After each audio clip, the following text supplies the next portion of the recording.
Good Sunday evening, high school sports fans. Joe Gillaway with Lingelstown Gazette Sports live from the Orchard Street studio. And this is our high school football week 3 recap show. I'll be joined momentarily by our panel of experts along with our opening guest as soon as we're done thanking those responsible for bringing you tonight's show, our Lingelstown Gazette Sports Platinum sponsors. And they are Capital Region Insurance Agency, Payer Apparel, Team PA, AAU Basketball, Ted's Bar and Grill, The Tire Mart, American Legion Post 272, Crystal Bob at Iron Valley Real Estate, Hoffman Ford, Tonina's Pizza, Sam Hartley Decking. Thanks to these great local businesses for their continued support of Lingelstown Gazette Sports and our area student athletes. When we get to the very end of the show, too, I mentioned Payer Apparel. We will have our Player of the Week, and that is sponsored by Larry Bragg at Payer Apparel. We're going to hand out a couple T-shirts and talk about a couple really nice performances. So where we're at this week, we have we're going to bring in momentarily Central York 6-year head coach Jerry Yanchuk. Next week, I believe we have John Denniston coming on again. John was on with us last year. Great guy, full of energy, great leader of young men. Kind of grew up in the Central Dolphin tree of coaching, and he's over at East Pennsboro now. And I just like him a lot as a friend and a guy, and he's a really good coach too. So, and I'm going to do this every week. I want to thank Penn Live. We use some of their photos. It seems like regularly now, and they have great photographers. They're professional photographers, and we just want to thank them for allowing us to use some of their photos on a consistent basis. So our panel tonight, we're without Eric Thomas, who has to be pretty happy. His Green Bay Packers were up 2 touchdowns at halftime against Detroit. We do, however, have Travis Waters, Terry Clark Jr., and the voice of Delco, Dave Berman. And let's bring in Coach Jerry Yanchuk. There he is. Hi, Coach. Hi, Joe. How are you doing? Doing well. Thank you for joining us again. Thank you. Just saw you, I guess, 3 weeks ago or 3.5 weeks ago, maybe 4 weeks ago up at, where were we? We were in really nice Elizabethtown. That's right. Yeah. Great pizza shop in Elizabethtown. Yeah. And for a preseason football show. And I got to meet some of your guys. And as always, great young men. I mean, you travel in a good circle of guys, you know. Seems like every year you replace the ones that are leaving with a new set of just energetic, athletic, just young men who know how to handle themselves, you know, around adults, you know, and that's not always easy, but you always seem to have some really, really great student athletes with you. So let's talk about that. Let's just talk about generically how's this year's team doing? This year's team, you know, we're off to a 3-0 start, so we're pleased with that. The first 2 games, we were down with Central Dolphin at halftime, 9-6, came back, won 23-9, and we were down to Manheim Township in week 2. So we were able to, you know, when those early season games, and you guys watch the NFL is a little bit different in terms of all their exhibition games, but the college games, there's so many first game mistakes, and then what you get into the second game, and then by the time you roll into your third game, you see, I think, pretty much normal football from that point on. So this past week, we had a real nice win against Delaware Valley, and our quarterback, Brooklyn Nace, and Brendan Smith, our receiver, just the 2 of them were both responsible for 5 touchdowns. Smith had 4 receiving. He had a 61-yard punt return for a score, and 4 of those throws came from Nace, and then Nace also rushed one in for a touchdown. So I was really happy. Yeah, Smith had a 6. Yeah, the punt return as well. I have all that written down here. So you just took up some of the stuff that I wanted to talk about. But they're gaudy numbers, just gaudy offensive numbers, and 512 yards of offense and sub 100 yards on given up on defense. You give up 98 yards if what they had written in Penn Live was correct. 98 yards of defense. That has to be a coach's dream, is to keep the opposition under 100 yards of total offense, right? It was. The thing that's been difficult, our kicker got laid out 3 times against Central Dolphin. A guy just took a bad angle, and so we haven't had our kicker since then. So what we've been doing is, I don't know, maybe this is why the numbers are so low, is that our opponent has had the ball basically on the 50-yard line. I think it was the 45. And we were spoiled with Matthew Parker putting everything like through the uprights, on kickoff. So for us, that's a challenge. It's different, but we've been able to answer, offensively. So that's worked out for us. Okay. So you're in your 6th year, and, I look at you as like, you're kind of like a dad, a big brother, a second dad, or, surrogate father, big brother, uncle, and friend, all tied up into one to your guys, I tell people a lot, when I see you interacting with your players, it looks like everybody's having fun, enjoying one another's company. You like being around them. They like being around you. What goes into, creating and forming and maintaining those relationships with these young men? Well, I think you have to be real with people. I'm a big believer in treat people the way you'd like to be treated. And, I hold our players to a high esteem, and, I want to, you want to be their friend, not their buddy, but, you want to care about them beyond the football field, obviously. And it's just how I've always kind of lived my life in terms of my personality. So I think I do make a connection with kids, and, that's important. And they know I care about them. Our staff cares about them, and it's reciprocated, as you saw. Yeah.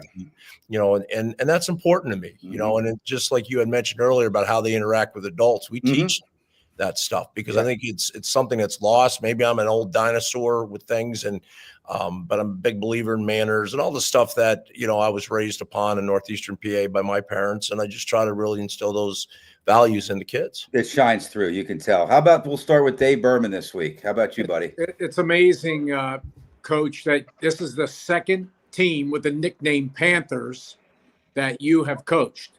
Remember those good old days at Perth Amboy, New Jersey? Oh, geez, Dave, that's been a minute. That would be the 3rd then. He was at East, Central Dolphin East. Oh, wow. Okay. 3 out of 4. What, the Cedars were the 4th, right? In 42 years, guys, you're going to probably hit all the different animals somehow. The mascots. I found a picture of you in the Central New Jersey Home News. Boy, you were looking good. September of 1991. You look better than Jerry Eisner. He looks pretty good now, too, Dave, by the way. So, what about Jeremiah Hunter, what he means on your coaching staff? Thanks to him, Manheim Central has won a PIAA state championship. Let's talk about Jeremiah Hunter, played at Harrisburg also. Jeremiah is phenomenal, guys. He played in the NFL, so when he coaches our linebackers, he coaches them like he would be a linebacker coach for the Saints.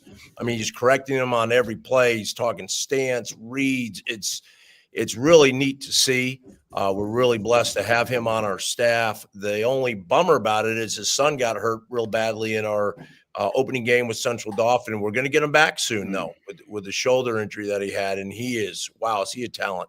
Jeremiah will tell you, senior, that he's better than Dad was. So can't wait to get him back. And, that makes our whole defense just play at a completely different level. Thank you. Travis? Coach, great to have you back. And I don't know if this came up last year, but I was kind of interested, you being down there in the York League, when you playing Mid-Penn teams. I know you guys played Central Dauphin. You've ran into some Mid-Penn teams in the playoffs. You beat some of them. You lost to some of them. Do you notice a difference in the style of play between the Mid-Penn and the York League at all? Oh, there's no doubt. I mean, the Mid-Penn has to be, if not the strongest, big level school league in the state. It's one of the top 3. And, our league keeps getting better. We're not at that level, but the unique part about it with the Mid-Penn Commonwealth having 10 teams, having one bye, it really makes it like the Big Ten, where you better strap it up every week or you're going to get knocked off.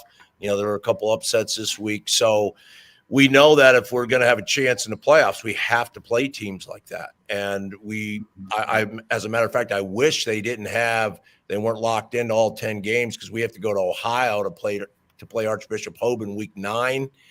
They were preseason ranked number 2 in the state of Ohio. I don't know where they're at, but they have 5 stars. Wow. So that's just what happens when you can't play games, but it will prepare us for the postseason.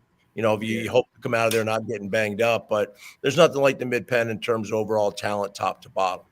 Yeah, I actually saw that York actually had an impressive showing against Manheim. Mm-hmm. which was pretty impressive. Yeah, they did. They lost to him, but I thought it was an impressive show. I think it was a 9-point game. Yeah, it was close the whole game. Yeah, it was a 1 or 2 point game later in the fourth quarter. So. Yeah. Yep. Terry Clark Jr. Hey, Coach, how you doing? Thanks for coming back on the show. I'm going to just kick it right off since you brought up Archbishop Hoban. I was going to bring them up. Traditionally, I know you and Central York like to schedule pretty tough, pretty competitive non-conference wise. I understand the beneficial factors in doing so. But can you talk a little bit about the importance of that game? And also, you took that game later in the year, which not too many coaches would be willing to do, but you guys are doing it. So can you just talk a little bit more about that? Yeah, really, Terry, wasn't the ideal thing. When they redid our schedule 2 or 4 years ago, we had week 9 as a bye, and we were very fortunate to pick up Reading High. So we played them in a 2-year contract. And then instead of like reshuffling and picking out of a hat, they had, they said, well, it looked pretty good last time, so let's just go with that again as a league. And I don't think it was really thought about. It wasn't like, okay, let's stick Central York. It's just how it worked out. And then we had week 9 off again. And the problem is, because most people would say, well, you have to be a fool to want to play someone like that. But if we had week 9 off as a bye, then we play York High week 10, and anyone in 6A in District 3 that have week 11 as a bye. And it doesn't matter if you're the Packers like your other guy, and you can't have 2 out of 3 weeks a bye at the end of the season. That would just be so detrimental to your program. So we really had no choice. Luckily, in going into the next cycle, I believe we're going to connect with the LL League, and they're going to work that out with any crossover buys that they have and we have, so we're not traveling 6 hours to Akron, Ohio. Yeah, that can be rough, especially late in the season like that. Coach, you texted me earlier about one of your ex-players, and I had already had it written down here to ask you about it. Look at the smile on your face. Bo Prabula at Missouri. He's 2-0 after 2 weeks, 2 really solid games. And it's not surprising, though. To me, it's not surprising. He was just in a situation where I think a lot of college programs get where you just have 2 players at one position that they can't both exist on the roster. And so he got a way out last year by transferring to Missouri. But I don't want to discount the importance of all the other players that you've had in your program. But it's almost like what Micah Parsons did for Harrisburg. And I'm saying the same about that. He's had so many athletes there, but he didn't put you on the map, Bo Prabula, but people kind of started to recognize Central York football, I think, when Bo Prabula arrived and the career he had there and helping lead you guys to a 2020 state championship game. Talk a little bit about Bo, Coach. Well, Bo's just a generational player. That's why I was so interested when the position opened. I had the opportunity working with his brother Cade at quarterback camps previously. And, when that worked out and Josh Oswald got to go back to his alma mater, Cumberland Valley, yes, I said, I really, want to have the opportunity to work with Bo in the air raid offense. And then COVID hit. So like I said, it was bizarre. And Bo ended up doing 17 7-on-7s inter-squad ones that summer that he did because we couldn't go near our players at all with the COVID rule. But he was so much fun to coach, and what you see on television and interviews is the real deal. I mean, his parents raised an unbelievable human being first, and he's very gifted, guys. I mean, if he's blessed and stays healthy, I think he'll be a high draft pick in 2 years because he's a really talented guy. It just, he went on a gamble. He went to his dream school, and I don't blame him. I mean, they asked me, I was involved with the recruiting process, but ultimately it was his decision to go there. And, so he, I guess, got, whatever experience you want to call that. But now what I'm most pleased with, and anyone that saw him play in high school, he can throw the football. And that was really evident, the last 2 weeks, and he's extremely accurate. He's one of, his accuracy is unbelievable. And that's what it used to bug. It bugged the hell out of me for 3 years, that he couldn't throw. And to be honest with you, what I really believe happened, it's no knock on Penn State, but if you have a 5-star, and I did not know this going in, but if one of you 4 guys on this show is a 5-star quarterback and you go to Penn State, Pitt, Notre Dame, anywhere, and it doesn't work out, it's really difficult for any college then to get another 5-star. So that's kind of and that was another college coach told me that said, if he ever wants to leave, we'd love to have him. And that's the reality of it, guys, because there's only like 5 stars every year in the country. So you have to roll that. And just so happened that, like, for Bo, he, it's a tremendous teammate and helped in many, many ways with them. And then now, as you saw, it was time for him to move on. And he can do all the stuff that he's been asked to do, and his accuracy really paid off. And that was a huge win yesterday. I thought the year that you guys went to the state championship, you beat Central Dauphin, I believe, in the opening round. I was at that game. You beat them pretty good, but there were a lot of athletes on that field. Bo Prabula was the best defensive player in that game. There's no doubt about it. There was no close second. He was so good and I know you probably didn't like to play him on defense, but you probably knew that we have a chance to make a run here. We better make sure we win these games, right? We didn't play him all year on defense or run him until we got to the postseason, but he's such a good free safety because originally that's what he was recruited as. As his freshman year, his first offer was a free safety. Then Penn State said, we'd love to have him as a free safety or strong safety until, going into his junior year. And then he took the reins of the air raid stuff and, the rest is history. But he could have easily gone to any school and been one heck of a defensive back because he's so explosive. Yeah. I mean, I watched him guys right in front of me in a basketball game twice do a 180 dunk behind his head, and he was a 10th grader. I'm like, this dude is really, really right. Dave Berman, let's go around the horn one more time. Good luck rest of the year, Coach, and a great job playing Hoban. And yeah, that'd be pretty cool if you can, go up to the Mid-Penn Commonwealth, but I don't know what they do. That's for another conversation. No, I kind of made that. I was just joking That's a great around question, the Dave. league, and they said, no, that's not a decision. But it would be a great fit, but it's just that's not going to happen. We're going to talk about that later in the year. We won't bring you on for that one, Coach. Okay? No, please don't. Okay. Please don't. I know but it would be nice just for scheduling purposes, and I really, the 6-hour trip to Hoban is going to be a challenge, but it's neat because we're going to go to North Allegheny. They have an indoor facility. I asked Hoban last year, so what didn't you like about this trip? Just not the game, but like they said, Coach, never would we go to because it took them 7 hours to get here. Coach, what did Shane Breon do to turn around the Mifflin County high school football program? I mean, he's just one hell of a football coach, and I thanked him today, because he helped all the stuff that we did offensively with Bo when he was here, and Shane's just a class act human being, really knowledgeable guy, very good on the computer. That's the most dangerous coach you can find, someone that's really can rock it on the computer and has a football mind. So I'm not I'm furthest from that on the computer. I just try to grind and work hard, but Shane has all those tangibles and he's really good. Good. Travis? Coach, I don't have any more. Just good luck the rest of the way. I know you built a great program there. Well, thank you, Travis. I appreciate that, and we'll give it everything we have. That I can promise you. Terry Clark. Yes, I have to bring it up before we close it out with you, Coach. So conference play is about to start for you guys. You're currently on a 38-game winning streak. 38. That's a lot of games. Very impressive. Very tough to do. With that being said, how are you able to keep your team focused and not take other teams for granted, knowing that you guys have this crazy streak going on? Good question.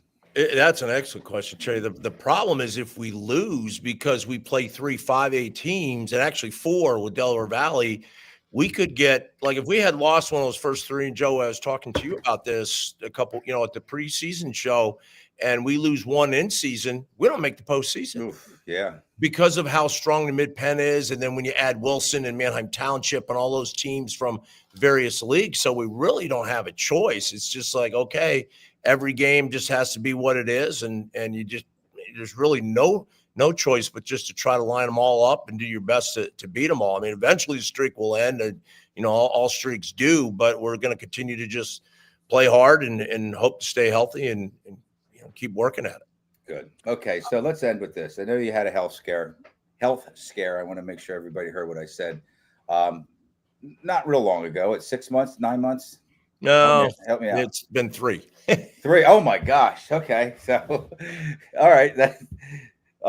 And it had to do with your heart. And I remember I was talking to you a couple months ago when you were just starting to get out of the house and walk up and down the sidewalk, I think. But you look great. And how do you feel? Well, I want first of all, my panel of experts here and myself, we all sometimes need to hear somebody else that generally lives a pretty good life, a pretty healthy life. It can happen to us. It can happen to you. And it did happen to you. Talk about your, it was a heart attack, right? No, it prevented a heart attack. I was just out walking around the field. I try to walk 45 minutes to an hour, 3 or 4 days a week. And it was a warmer day in April. And as I was going around, I didn't even complete one lap around our football field. I walk on the turf because it's softer. And it felt like it was one of those 30-degree days in the early winter, and you're out, you go to walk and you feel that cold air in your lungs. I'm like, this isn't right. It's 80 degrees out. Like you should not feel this way. Stopped, started again, and then reached out to my cardiologist and said, you need to get in the morning. Had a catheterization to see if there was blockage, and I thought they would just put a stent in. I'd be on my way, and they said, no, we'll talk to you in recovery. I needed a quadruple bypass. But the point is, like, I had enough. I knew that something was wrong, Joe. And I think your point is, just like to anyone out there, and as men, we're stubborn. We're like, I got this. But when you get those warning signs, you have to, you got to act on them, because the surgeon said it could have been really ugly on a Friday night for you this year. And I know what that alternative would have been. And that wouldn't have been the way to go out. So the only thing I share is just that, when you have issues, you can't have an ego. You got to be able to all right, let's, you can't be paranoid all the time, but if it's something that's not just out of the ordinary, you have to have it checked out. Right. Well, thank you, Coach. Glad you're looking great. Glad your team's doing well. 3-0 with wins over a tough Central Dauphin team on opening night, and then a really good win. We didn't address it, but great win in week 2 against Manheim Township. They're just such a physically tough team, and you went toe-to-toe with them the whole game and came out on top. And then Delaware Valley, great game on both sides of the ball. Wide receiver Brendan Smith, quarterback Brooklyn Nace, third-year starting quarterback Brooklyn Nace, both had really, really big games. So we wish you well. We thank you again for joining us. You're always welcome to be on the show, and just keep winning football games and keep leading these young men. You do a great job. Well, thank you. And then when I get done with this stuff, I want to join you guys. So there's no doubt. You can. We'll throw the heart of that. Dave and I could talk about the Phillies and how much misery they bring to us sometimes. I'm in on that too. We always have a seat for you here, Coach. I appreciate it, guys. Thank you very much for having me on. Have a great evening. You too. Thank you, Coach. All right, man. He never lets you down, guys. What a man Coach Jerry Yanchuk is. So let's move on. I got 2 housekeeping items. I call them housekeeping because they're not directly related to like a game that happened over the weekend. The first one was there's a team school by the name of Ursuline High School in Youngstown, Ohio. They're a Catholic school. They had to cancel their game over the weekend. I think Friday. Ursuline cancels high school football game, issues statement amid hazing lawsuit. And more hazing. And I don't even know. I think it's an insult to the victims to even call it hazing. I mean, this is terrible stuff. Federal lawsuit names high school football coaches, players, and administrators, as well as the Catholic Diocese of Youngstown, accusing the team of hazing and creating child pornography. And supposedly one of the players was sexually assaulted by another player, a group of players, during on the bus or in the so I mean, I don't know where we're going. We don't have to go anywhere with this, but I just don't understand. We just dealt with this a few years ago with Middletown, and I'm not going to get into, I mean, they're coming out of it nicely. But I don't know, man. We used to kind of snap towels and stuff. I know, Travis, you played football. You kind of had to give it to the younger guys somehow, right? a little. But what was hazing like when you were playing football, when you were in 9th or 10th grade, you know? I mean, there was hazing. I remember it was really rough when I guess maybe because I was a freshman. Right. You know, it was rough when I was a freshman. I didn't do any hazing. I'm going to say that. No, I didn't do any hazing when I was a senior or junior. But I don't think, we just didn't do that. But there was definitely some when I was a freshman, but it's a different time. Right. And nothing like you hear what happened in Middletown, or you hear possibly happen here. Right. But people just still continue to do the same stuff. And I don't know if people don't read the news and see what happens in those situations, but people just continue to make the same poor. I want to say mistakes, but they're not mistakes. They're poor decisions.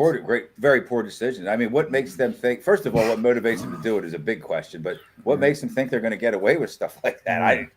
I don't know. Yeah, some of it's one thing being fun, having fun, but some of it's really it's like it's just not. It's beyond anything that. Honestly, I think a normal person would do. Right, exactly. So, all right, so let's bring it in a little closer to home here. This is something here this is kind of our Law and Order segment. I think I called it that last week. Shady Side Academy reaffirms decision to withdraw from Clareton game. Supposedly, Shady Side had a roster right around 40, and somehow they had injuries to almost half of them. I don't know how that happens. But I'm not going to call them out, and I'm not going to say they were wrong, okay? They decided they were down 50-0 last year to Clareton, and they decided that they needed to rest the rest of their players, and they forfeited, which I don't think anybody's going to say that they want to see teams forfeit. But they cited injuries to over half of its nearly 40-player roster. So this is what Clareton posts on their Facebook page for days. I think they finally took it down. Good evening from Clareton football. Only one way to describe Shady Side Academy: cowards.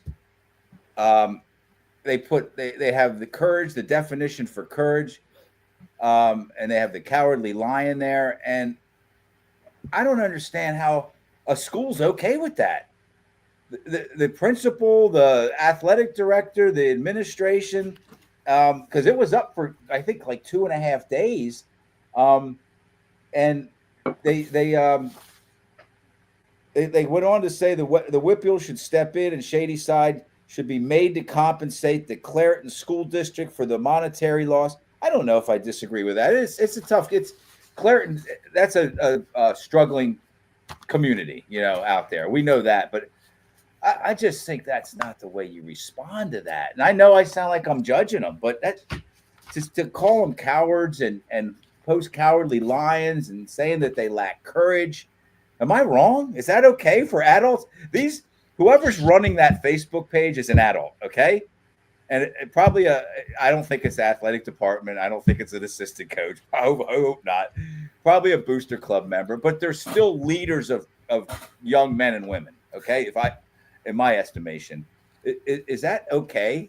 Well, I'm going to say I'm not going to put that necessarily on the school or the coaches like you're saying, because anyone can put up a Facebook page and say it's the Clareton football or whatever. Anybody could do it. A parent could do it. A player could do it. Just anyone. It's their official. Yeah, exactly. Okay. No, it's their official. Depending on who's running it. That's why you really want. That's right. I think it's probably a booster club member, just to be clear.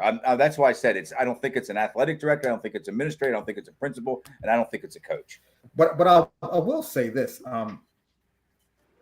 It sounds like a lot, 20 people hurt, but when you have a smaller roster like that, if you do have a significant number of people hurt, you might have a 120-pound kid playing smaller school, 120-pound kid playing center or something. And, football, the participation rates of football are going down. Football is a violent game. I was watching the NFL game. I was watching the Eagles game the other day, and guy was watching when there was a hard hit, and he said, I don't think I'd let my kid play, my son play football. And that's the sentiment out there. So if you do have a lot of injuries and you're smaller school and you're worried about player safety, You know, I mean, I think that's a little admirable if you're worried about player safety versus what the NFL is trying to do and add another game, which you don't give a damn about player safety. Absolutely. Trying to add another football game. And just to be clear, that's why I said it. I don't think that the school itself, the coaching staff, I'm not saying that I just know that has to be kind of it's an adult that's somehow related to the booster club. I just thought it was very Terry. What'd you think of that? No harm, no harm, no foul, or a little bit inappropriate.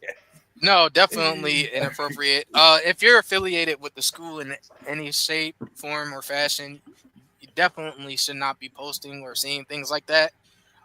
With that being said, though, I do kind of agree with the message to an extent. But like I said, if you're affiliated with the school, you shouldn't be saying that kind of thing and posting it out to the public like that. Here's all I will say about Shadyside. I haven't really looked into it like that as far as to know if they're in the same division or conference. But if they are not, why schedule that game? Yeah. That's why I said I didn't really look into it to know if they can't avoid that particular game or not. Another thing that Clarington brought up in that Facebook post is that the week prior to, they put up 50 points and they beat a team by 30 points. Now all of a sudden they have Clarington. Now all of a sudden they're saying they got 20 guys out. That sounds a little suspect to me. I get it. You got beat by 40 points, 45 points last year to them. I think it was 50-0, and they didn't come back out for the third quarter. And then they didn't come back out. Right. Yeah. So that throws. I'm sorry, and that throws a little bit of extra into it. You didn't come out last year, so I'm not going to judge anyone I don't know. I'm sorry, Terry. Right. Nah, it's fine. Like I said, if they don't have to play that game, don't play it. But if they do have to play it, I mean, I guess it would come down to how many kids did they got hurt in that game last year. If it was multiple, I'm talking about like more than 4 or 5 kids that got hurt, and okay, maybe I can see it. But other than that, man, they're saying that this team had like 40 kids on it. Mm-hmm. So, I mean, at the end of the day, there's going to be a winner and a loser.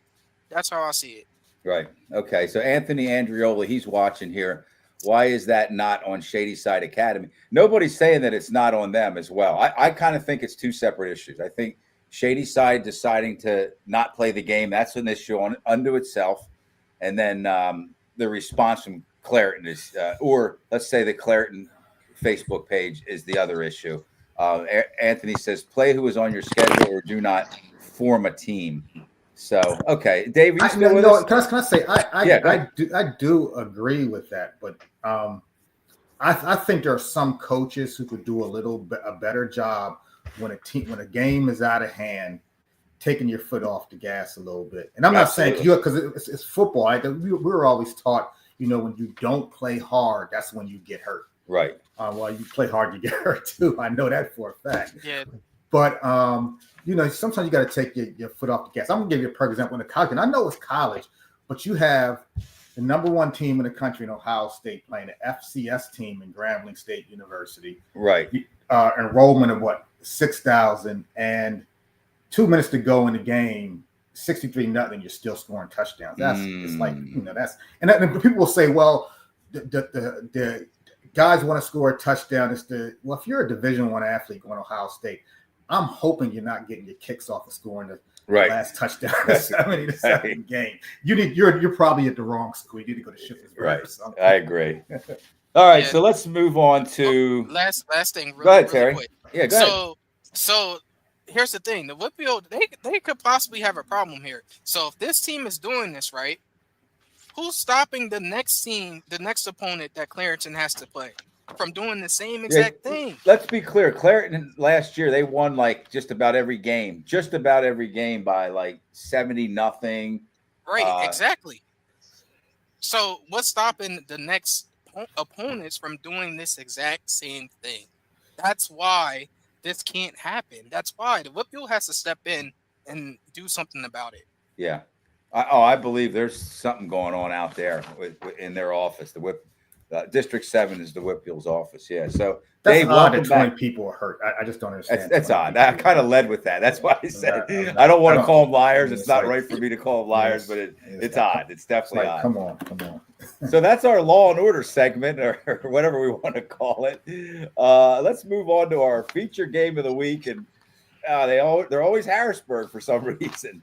Harrisburg's kind of our featured football program in the area. They have been for a few years, and they earned a hard-fought 48-45 double overtime win at State College. I think we all, Dave, I don't know if you didn't watch that game, right, Dave? Dave, you with us? I think he froze. I know the three of us all did. We were all kind of watching it together and texting and stuff. And I'm and Terry, muted now. No, now I can hear okay you. Now? Yeah, we can't see you, which is fine, but we can hear you. You can't see me again? No. This is So, crazy. All right, well, anyway, so here, I followed you guys on what I did was follow you, Joey, on your messenger. You were texting, right, and then you had me thinking that State College is, I saw, you had Harrisburg was blowing them out. The game was over, and then all of a sudden, they were. It did get to that. Let me just kind of let the people know that are watching here that didn't know how the game played out. Harrisburg was down 13-0 just 9.5 minutes into the game. First time they trailed all season was in the first quarter of this game. And then Travis, I think Harrisburg scored 5 straight touchdowns, right? Yeah. They were up like 35 to 34-13, I think. 34-13. That's when we lost Terry Clark. He decided to, right? And listen, in your defense, Terry, I kept the game on, but I kind of used it. If anybody knows what background noise is or white noise, just kind of something that is. I watch 4 games every Friday. I have 2 laptops. I have the TV, and I have a nice sized phone.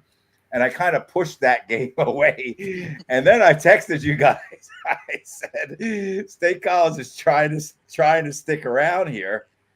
And next thing you know, it's tied. You knew you kind of knew that State College was going to be able to, I guess, play with them a little bit. What did you guys think of the State College team? I think, and I say this with all respect to State College, I've seen maybe 10 State College teams that good.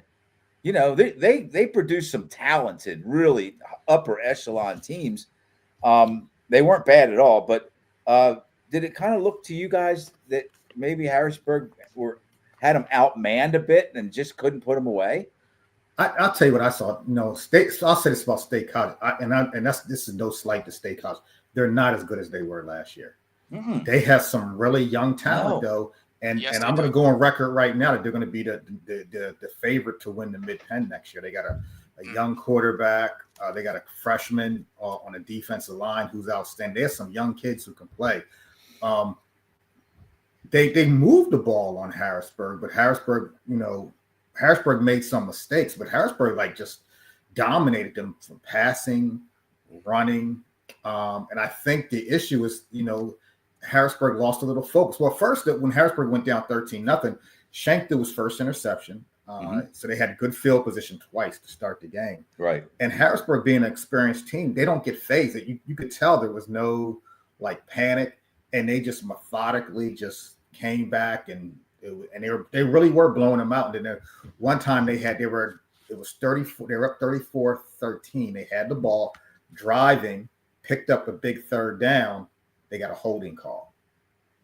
They did a quick kick, and it was rushed.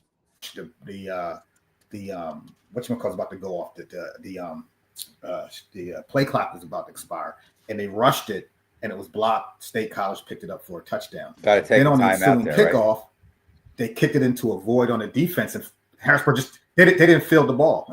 State College just jumped on the ball. Then they scored offset. So that's really kind of what brought them back. But I would say a concern for Harrisburg, and I don't know if it's they have 8 or 9 starters back on defense. Their offense is phenomenal. No one in the Mid-Penn can stop them. No. But defensively, I'm not sure what's going on. you have 8, 9 starters back, and most of those starters back are on the front 7 of your defense, and you haven't stopped the run in 3 weeks. And just watching them, it's been like this. I mean, the style of defense. I remember when Chomp was the coach, it was like they brought the house every down. Right. 7 units. They were blitzing, shooting gaps. Now they're playing really conservative zone on the back end, read and react. And when you play a read and react defense, you're allowing the offense to dictate the rules of engagement. And that's what's happening. The coaches in the Mid-Penn across the state are too good. I don't care what kind of athletes you have. They're too good to sit back and let them dictate what they want to do to you. Right. You react to what they're doing. Absolutely. And let's just say this, Princeton Dent, they're not, boy, this is tough to say, but they're not missing Mickens a whole lot on offense. If you can plug in a Preston Dent, 29 carries, 171 yards, and a touchdown. I mean, what was Mickens going to do? 29 carries for 205 yards? I mean, it's they have to be missing him on defense, though. Jayon Lewis, 5 receptions for 101 yards. He had a 59-yard touchdown catch, a 2-yard touchdown run, a 10-yard touchdown run. He took over in overtime. And he dropped a 40-yard pass. That was kind of there. Yeah, he's. Terry, what do you think? Like, by the time you get to overtime, teams are a little tired. No matter how good you are, how conditioned you are, you got to be a little bit tired. It looked like Jayon kind of took over just when State College was a little tuckered out. You know what I mean? They had no answer for him. Yeah. Just my overall assessment of the game. State College went up early, 13-0, I believe. Mm-hmm.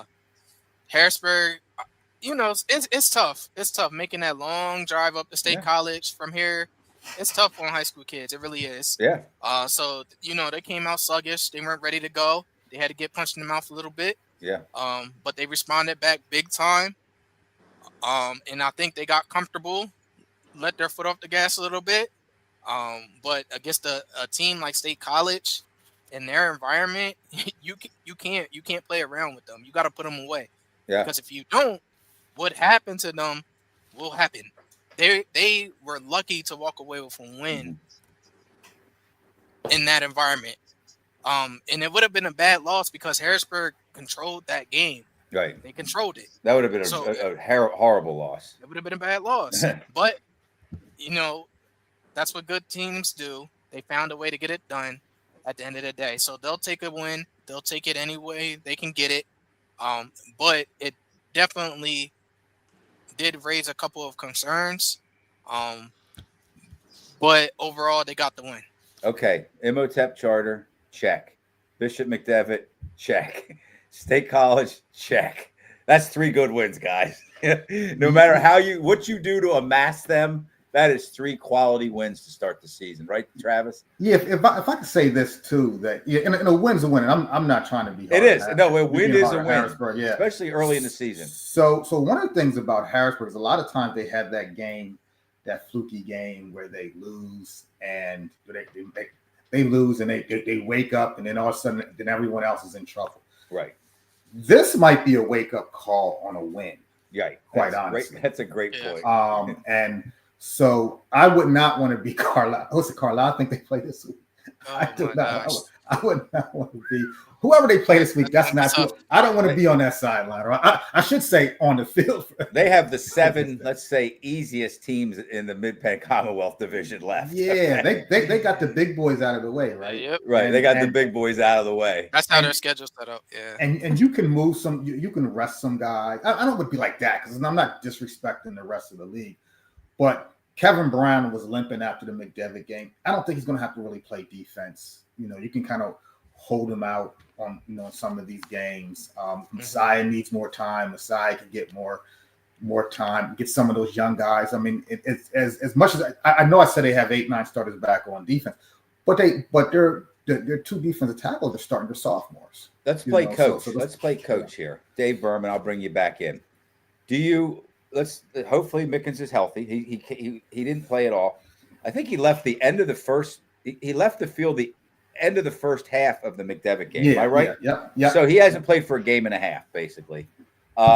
Dave, do you even let him you even use him on offense the rest of this regular season outside of maybe some third down, some special situations, Mickens, especially the way Preston Dent's playing? Yeah, you got to get him some reps. Got to play him here and there. Here and there. But do you just let Preston Dent be the starter and carry the ball 25 times? It's amazing how many Division I guys Harrisburg has. It's amazing. It is unbelievable. Since Micah Parsons came there in the middle of the 2016 season, it's been an unbelievable 10-season run. Yeah, absolutely. How about you guys? Hopefully they can win. Nothing against my other. Well, I don't know. Hopefully they can make a deep run again. Here's the thing. Here's the thing, and I love Princeton. First of all, I wouldn't want to tackle it. If you ever see the kid in person, he's like, he's put together. I would not run him 25 times. Mm-hmm. And the reason why is that I personally believe a running back, all running backs have a shelf life as far as carries. Mm-hmm. And that's why I think it's good. You know, you got a kid like a Messiah Mickens who is a Division I time. He's going to go to Penn State. He doesn't need to carry the ball 30 times. You know what I mean? Especially just for him to win. Okay, you might want him to do that against a Bishop McDevitt or a Emotep, but you don't need to do that against a Carlisle. They have other young running backs. Spread it out, keep the guys healthy. I wouldn't do that. I mean, he's going to do what he does. I mean, there's going to be very few teams that can stop them in the Mid-Penn. There's just no need to wear guys out like that. Right. Agree. I'm gonna come in real quick. I agree with you, Travis. Princeton, he can definitely carry the load. He can be a bell cow running back if you need him to. He did it for Cedar Cliff, but he did get hurt from doing that last year with Cedar Cliff. But he can do it. But as far as Harrisburg's concerned, they don't really need him to. Looking ahead at their schedule, they don't need him to. They don't need Mickens can come back when he's 100%. Same with Brown too. If he's nicked up, I'm pulling him. I'm not going to need him for the actually the next 7 games. The next 7 games, they're not really going to need either one of them. They have enough talent to handle business without those guys. This is a perfect opportunity to get some of the younger guys some reps, get them some game experience, continue to build that depth. Because at the end of the day, injuries and being healthy is what matters the most. Absolutely. So you want to spread the ball around. I mean, even Coke. I mean, Coke, you can double team him. He's still getting catches. I mean, he had a touchdown call back. Okay, so you want to double team him. You got the kid. What's the young man, number 8? I forget his name. He's doing what he does. He had a touchdown call back, but he has Johnson. Maybe is it Johnson? I forget. I should know, but yeah. And then of course I keep telling people every week, Jayon Lewis. I hope James Franklin can see what this kid can do. Yeah, he's a real deal. I mean, and you can. I mean, honestly, I think he's Division I defender and receiver. He's a heck of a basketball player too. Have you guys ever think a public school in the Harrisburg area or Central PA ever have a loaded so many Division I guys on a team? I don't think so. McDevitt's had that. Well, McDevitt, yeah. He said public. Yeah, he did say public school. Incredible. I think that the better schools, the better teams in the area, other than Harrisburg, over the years have been Cumberland Valley and Central Dauphin public schools. Mm-hmm. They just kind of go about building their rosters differently, and I don't want to get into it too much. Harrisburg's been able to bring in some players over the past 10 years where, like Josh Oswalt and Glenn McNamee, they're kind of, I don't want to say stuck because that sounds disrespectful to their players, but if those kids aren't there, they're not coming in there. You're not bringing them in. They're not transferring to CD. They're not transferring to Cumberland Valley. And Cal has been very good at, let's just put it this way. There's some discontent with these players at other schools that they decide to go. Nobody's forcing them to go to Harrisburg, but he's been able to add players to his roster. Some of the better players on his team have come from other schools, and that has benefited them greatly, Dave. So, but no, my answer for me is no. There might have been better teams. But I'm going to say this, though, and Harrisburg, and I'll always say this. If you go over the years, Harrisburg has exported more talent than what they've imported. Well, McDevitt's taken all not just McDevitt. There are kids over the years who are on rosters and Mid-Penn teams who live right in the city of Harrisburg. And I'm not gonna say any names, but there are a lot of them. It just isn't happening anymore. No, it's not necessarily happening. But and then a lot of the kids who have come to Harrisburg, there are a lot of their parents have roots in Harrisburg, like Preston Dent. I coached Preston when he played. Right. So a lot of kids, their parents and their parents are Cougars and always were Cougars. Right. Not all of them, but a lot of them. Anthony makes a good point. He said maybe the Harrisburg team with Quincy, Kenny, and Hank. That was a good. Well, Wadley, Watson, and Poteet. Yeah. Well, what about the team with Brandon Ware, Potts, and Adrian Rock? That was a loaded team. Quincy Roberts, a 6'5" receiver. Quincy Roberts, Division I basketball player. Lewis Dillard. I'm sorry to interrupt. Yeah, that's right. Yeah. That was a loaded team. Now, if this team right now, whatever was that 06 or 08 had that defense, right? Oh yeah, I'd take them against St. Joe's Prep. Oh yeah, absolutely. That defense was crazy. Ask Tino Sinceri about that defense. Yeah. So let's just do this just for the heck of it. I think we've done this every week. Let's go with Joe. Thanks to the Patriot, I have every score of the top 10 teams in every class. If you want to throw that, do you want to ask me a question about that? Okay.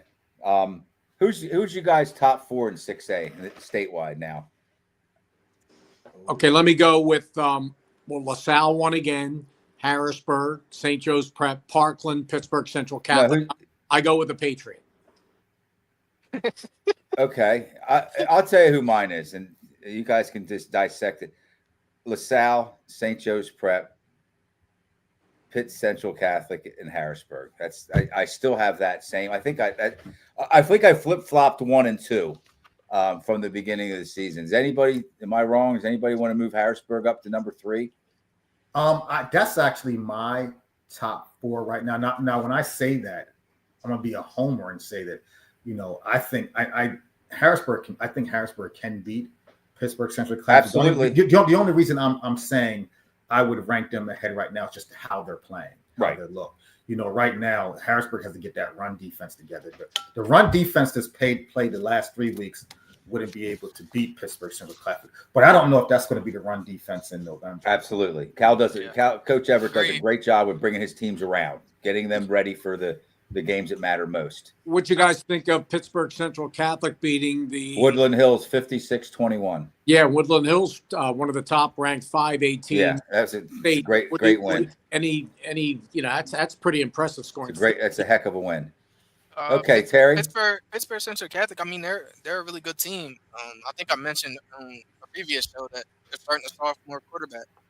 So he's still coming along. They're bringing him along. He's only going to get better as the year progresses.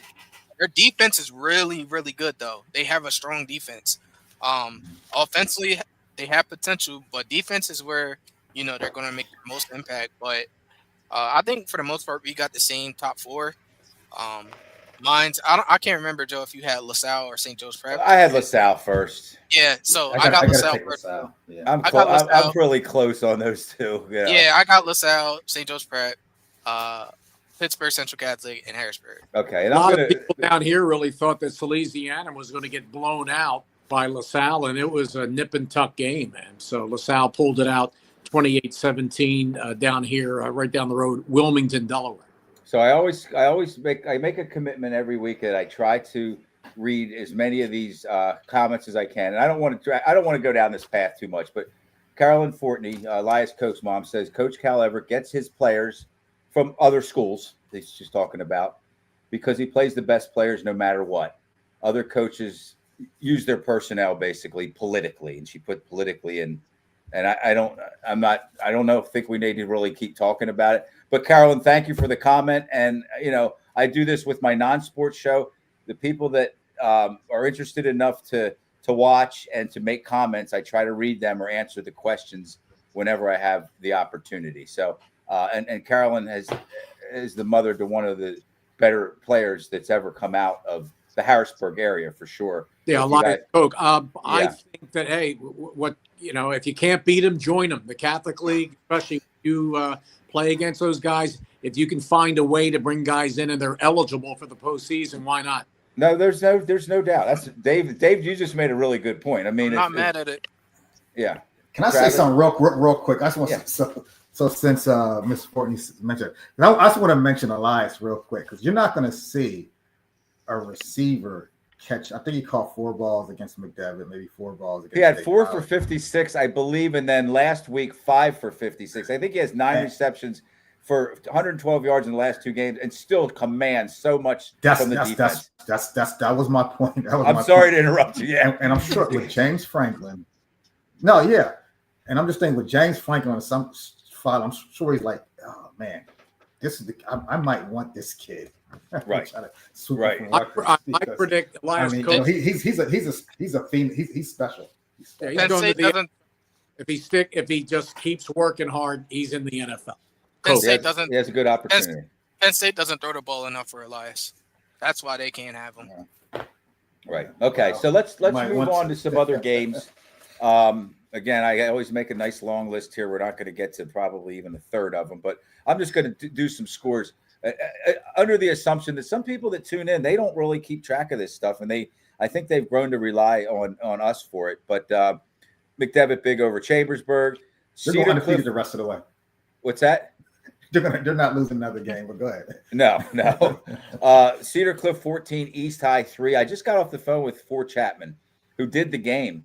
And he's like, Joe, to be honest with you, he said, East looked pretty good. He said, and I'm thinking, well, how did they look pretty good? They scored 3 points against Cedar Cliff.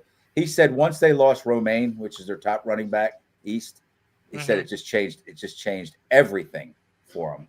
But he liked their energy. Fort Chapman, he was in the broadcast booth. He said he liked their energy, and he said they have some athletes on the field. So, hey, Joe, real quick, well coached. Give Cedar Cliff a lot of credit after losing Dent. Can you imagine if they had Princeton Dent on that team? They would be that fourth team probably that we always talk about. Who's going to be the fourth best? That's a heck of a thing to say, but when you have Harrisburg, McDevitt, State College, that's going to be your top 3 just about every year. Cumberland Valley lost to Altoona 17-16. I was kind of keeping an eye on it. I didn't watch any of it, but I was kind of keeping an eye on it on Cumberland Valley's Twitter page, X page. And, it wasn't a fluke. Altoona, they hung around, and they had a chance to kick a field goal, and they made it, and they won the game. I mean, I don't know what to say, really. I do. Talk of the week. And also, I am done with Cumberland Valley. Well, you know how long I am all the time about stuff. I am done with those. I'm not going to say anything about that. I thought that they would be in the upper half of the Commonwealth this year. I was clearly wrong. I thought they could potentially be a District 3 contender. I was clearly wrong. Do I think their season is over with? No, I don't. I do think they can rebound from this. But as of right now, they are just a middle of the pack Commonwealth team. Right. Yeah. I think their quarterback hasn't got blossomed to the point where they would like for him to blossom to be, So that's a great win for Altoona. And great win. Yes, I wonder if now they're going to beat like all those other Central Dauphin East. They can be competitive with them all. Absolutely. There's no doubt about it. That'll be good for at least State College. They won't have an automatic bye. If Altoona can win a couple of more games, they'll play State College for the District 6 championship instead of State College already blew them out. Instead of State College will beat them by 4 touchdowns, though. That's blew them out. So I'll say, didn't Altoona play McDevitt tough last year? Yes. Yes, they did. I want to say they did. Altoona did, and Central Dauphin did. Yes. I remember that. Coach Niedermeyer and his father, they check into the show from Altoona, So. I do want to give them credit though. That's a heck of a win for their program. Since coming back into the Keystone, they've been having a little tough time, but a win like that can spark some things, change the season completely around. So let's see if they can build off that. Right. State College beat them by 30 last week. So I mean, different weeks bring whole different football teams, and so Redland gets close game for a good part of it. Redland over Gettysburg, 48-34. Central Dauphin gets a win, blew out Carlisle. That seems to be that, if you're looking for a win, once you play Carlisle, that's where you're gonna find it. Yeah, they're struggling. They're struggling. Yeah, They might have to pull a shady side. oh man, I don't They're know. struggling. That's good. That's gonna be. It's gonna get a pull a shady side means. we don't do that here in the Mid-Penn. No, we don't do that. Pull a shady side. Here's the game we were anticipating: Mechanicsburg 19, Mifflin County nothing. Mifflin County. Here, Dave. Here's your problem. And did Mifflin County look a lot better on defense? Absolutely. I watched the whole game. Okay, Amazing. They had 66 total yards of offense. They have pretty. Yeah, they lost. I heard from our buddy Marlon Gross made Landon Haig, one of their best players, out for the year, ACL. Hmm. Oh man. So they're gonna, but they if they get some offense, they can win.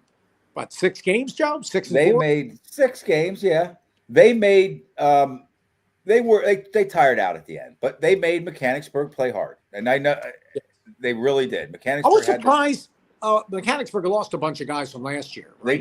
They did. Yeah, Okay, they had some. They had some stuff. Even the announcers from Mechanicsburg were they're making uncharacteristic penalties. And Yeah. So They didn't look anywhere close to what they. I mean, they were really good last year. Yeah, okay, they- Mifflin County Hershey on Friday. The game up there, they'll see Mifflin County people see one of the best athletes in the state. Absolutely. Yeah. Warwick, I think they're a little better than they have been. They won by 22 over Cedar Crest. Governor Mifflin over Hempfield. York stuck around with Manheim Township. It ended up to be a 43-34 game. Manheim Township gets the win, but Wilson Westlawn lost to Nazareth. I always say that that District 11 can't keep up with like District 3, District 7, District 12, and that's the case a lot of times. But that's a good win for Nazareth. They blew them out. Didn't they blow them out? They beat them 30 to what did I say? 30 to 20? 30 to 20. Yeah. Okay, it's close enough. Dallastown over Manheim Central. LaSalle College over Silesium from Wilmington, Delaware. St. Joe's Prep was idle. And Pitt Central Catholic 56-21 over Woodland Hills. That's a strong win, man. I watched Woodland Hills play North Allegheny opening game of the season, and they're tough. They're a good team, a really good team. So DeMatha over Imhotep 30-14. They were hanging. Yeah, I will say that before you move on. It was a 7-0 game at half. Yes. It's just DeMatha. They did the same thing to St. Joe's Prep last week. Second half, they just took off. Yeah. I think Roman Catholic's good. Good, yeah, Travis. Imhotep's a good team. Yeah. And they're huge. They're athletic, and they're actually kind of young too. Yeah. There's some young guys. They might make some noise down there in the district. I mean, they're still one of the best teams in 6A. Not many teams in 6A who compete. Yeah. The key is if they can, they're going to match up with LaSalle or St. Joe's Prep at technically be the first round, the Sweet 16 of the state tournament, but it's the Philadelphia City League championship game. And last year, St. Joe's Prep beat them 42-0. Mm-hmm. We'll see what happens this year. Right. They can match up physically with them. That's going to be the intangibles. Right. And the coaching is another issue. Coach Johnson's great from the Tech too, man. I'm not saying he's not a good coach, but I'm saying it's hard to outcoach St. Joe's Prep. They have a staff of, well, we know what they have. That's an altogether different type of football program. Their fan base is getting on them, Joe. Their fan base is pretty a St. Joe's Prep fan. Yeah, they don't like being 0-2 for sure. Oh yeah. Roman Catholic 21, Springside Chestnut 12. Roman Catholic. Yeah, that's Springside Chestnut's really good football program. Roman Catholic does not play a PIAA game until week 5. They're out there playing some really top-notch. Let's call it regional competition. They're not playing teams from Florida, Texas, California, but they're playing some really good schools. Roman, I think down south a couple times. So yeah, you're right, Dave. But Louisiana or Florida, somewhere deep south. And then last two, I have Aliquippa lost to Avonworth 23-7. So Aliquippa's 1-1 now. And this is kind of interesting.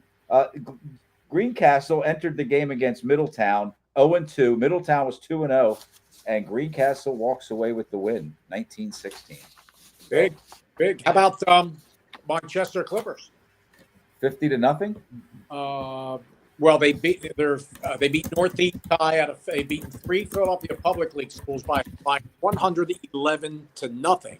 Their defense, it's fantastic. They got boys the last starter coming up this week, and then I really think they're going to go 9-0. And then I don't have any concerns about them until they get to the postseason. Yeah, well, they're running to the Central. Yeah. League. So one thing Springfield Delco #7. Yeah, so Chester's Strathaven's play. They lost a lot of guys. Strathaven. They're like a Mechanicsburg team on steroids with that 5 running backs, the wing T. They're tough as heck too. All right, go ahead, Travis. Yes, Chester obviously has built a nice program the last few years. To me, for them to take the next step, I would like to see them schedule out of conference a couple games that are probably more challenging than playing in the Philadelphia Public League, because it's not going to. Mm-hmm. Honestly, I think it could build up some, and not. I love the Philadelphia Public League because I know what the challenges are, but if they want to take that next step, they're going to have to play some little better competition. I agree. Dave, is he right? You know, you're a Chester guy. Yeah, it's a darn shame about the Public League. George Washington, Northeast, even though Lincoln, Northeast and George Washington and Bartram have been decent in the past, but yeah. Lincoln, the rail splitters, or Lincoln out of Philly, they only lost 19-6 to Parkland this year, who's 4th ranked in the state, and then Chester beat them 20-0. So that's a quality win for Chester there. And the other team, Nick Lincoln, is the coach of Northeast High School, longtime assistant and head coach at Imhotep. So he knows how to build a program. But yeah, you're right. I would love to see Chester Harrisburg. I would like to see Chester pick up like maybe a Strathaven every year, because they're right up the street from us. And I've mentioned that down here. So hopefully we'll start on that next year. Let's go through. Each classification had 2 teams in the top 10 pick up losses. 2 from each. State College and Imhotep and 6A lost. Woodland Hills, again, they lost to Pitt Central Catholic. Not a bad loss at all. And Cathedral Prep both lost in 4A. McKeesport lost to Thomas Jefferson. That's a big boy game there. Then Aliquippa lost to Avonworth. In 3A, North Schuylkill lost to Notre Dame Green Pond. Penn Cabria to Forest Hills. In 2A, Riverside, #2, lost to Lakeland. And then Lancaster Catholic. That's a big I had a chance to give athletic director Tommy Mealy a text on Saturday morning. Elko, where he's working now as AD. They beat Lancaster Catholic. That's a good win for Elko. How about those Williamsport Millionaires, baby? What about them? Oh, Yeah, okay. Central Mountain, 42-0 up. All right. And then in 1A, Lackawanna Trail lost to Berwick, and Winburn lost to Tussey Mountain. And why am I talking about losses? Because things usually hold status quo. Like anything that's in pink there is. So if you see that all those other teams, they won because they're supposed to, and some of these losses were to other really good teams. So, but that's good though. When 8 out of 10 in each class wins, that means that they have the rankings right, and there's a lot of good teams winning games. How about Tri-Valley 35, Juniata 0? I don't know. Didn't know about that one. Yep, there you go. Yeah, that's kind of a shocking result. Yeah. Tri-Valley, this is going to be their year, I hear. This is well, I don't know how far they'll go, but they read the article in the Lewistown, the Mifflin County newspaper, who covers Juniata, and the coach was very impressed with Tri-Valley. So let's do this. The Payer Apparel. Lingelstown Gazette Payer Apparel Player of the Week. We actually have 2 each week, and our conversation kind of fell apart. We never came up with a second one, guys. Remember, we knew that. Let's start with our number 1 Player of the Week, Princeton Dent from Harrisburg. 29 carries, 171 yards. And he had he had a good game in the second half of the second game of the season against McDevitt. So he just carried over from that game to this game. He had a touchdown, and he is firmly, I think, a Harrisburg Cougar now. Travis, you're a Cougar guy. You know, you're around the program, and he really looks like he's enjoying being out there and being part of that team, doesn't he? Well, sure, because I mean, I'm sure he knows the kids. Like I said, his dad's a Cougar. Right. So it's not. I mean, he was actually in. I want to say he was in the school even during ninth grade or 10th grade. He had enrolled for a little bit maybe, but yeah, I'm sure he enjoys it. I mean, and I'll say this: if they had a tearaway jersey, he'd have had 300 yards. Is that the picture? Several times where they tackled him by his jersey. They had a tearaway jersey. I was going to use the picture. Penn Live got a good shot of that of his shirt just stretching like real far. Can't believe he's a junior, right? Junior. Yeah. Hey, real quick, I made a mistake, Joe. I made a mistake. What's that? Juniata lost to the 4th-ranked team in the state in single A, Line Mountain, which is up there. I'm sorry about that. Line Mountain. So keep an eye on them. Yeah. Okay. They beat, Juniata, who almost beat Steel High 35-0. Right. Okay, and then here's what I did for the second player of the week, and I'll tell you why. First of all, he had a really good game. Redland quarterback Quinlan Shearer, 201 yards passing, 3 touchdowns, and 75 yards on the ground. That's a solid game for a quarterback. But more importantly than that, they get the win against Gettysburg, and Redland is 3-0 for the first time in I did not take the time to look that up, but it's been a while since Redland's been 3-0. So in terms of standout games, I'm sure we had a bunch of them, but I just thought that was, he's the leader of a team he's helped put his football program back on the map. We had his head coach, Jamie Thomas, on last week. I did not give this kid the player of the week, co-player of the week, because Jamie was on the show either, by the way. I just think it's a solid game. 201 in the air. Dual threat. That's a great dual threat game. Yeah. And Jamie said he thinks he has a playoff team. So right. Yeah, so they're heading in the right direction. That's for they sure. are. Congratulations to Princeton Dent from Harrisburg, Quinlan Shearer from Redland. They earned the Lingelstown Gazette Sports Apparel Players of the Week. Fellas, anything else? Any games intriguing coming up that you guys know about? Just Roman Catholic. It's their turn versus the Matha. So good luck. I hope they get it done. Their turn. The Matha is the best team in Pennsylvania so far this year. Hey, they're making a claim for it, man. Well, I'm looking forward to it, and I predicted it last year. It didn't work. The last 3 years, I always predict Chester to win the District 1 championship. You're a great Chester supporter. I'm the public address announcer and a homer, so I'll be. You're from Delaware County, so that's where Chester is. Yeah. All right, I want to see them play against Roman Catholic in the state semifinals. Okay. Yeah. I think Roman's good. I tout McDevitt every year. I tout them. I think they're going to win the state championship every year, and they really could have for the last handful of years. Are you a homer? No, I try not to be. I try not to be. I try to bust in your shop. I think you guys know me well enough. I'm wrong a lot, okay? But I don't ever try to be like that guy that, just because I like somebody or I know a lot of coaches, I'm not going to root for their teams just because I know them. But I support a lot of teams. But I just think McDevitt is going to be really good by the time the rubber meets the road, right, Terry? When things are important. So as long as McDevitt has those Clydesdales in the backfield, they're gonna have a chance. That was the best point. One of the best points I've heard all year. We were watching the McDevitt game together via text, Harrisburg McDevitt, and you were like, this is no surprise. They got 3 D1 running backs, McDevitt, and I thought that's right. That they should be in this game against Harrisburg. And one of them looks like a baby Earl Campbell. Right. So next week, I think we have John Denniston join us again. And man, if you're ever down, man, get around John Denniston. That dude is positive, man. He'll pick you up in a second. And just a great guy. And East Penn's very fortunate to have him over there. And so I know he's committed to doing it. If he's available next Sunday, we'll get him involved. And then we're going to have a guest panelist join us in the upcoming week, sometime between now and the end of the year. I talked to Ford Chapman earlier. He wants to come in and kind of hang with us. You know what I mean?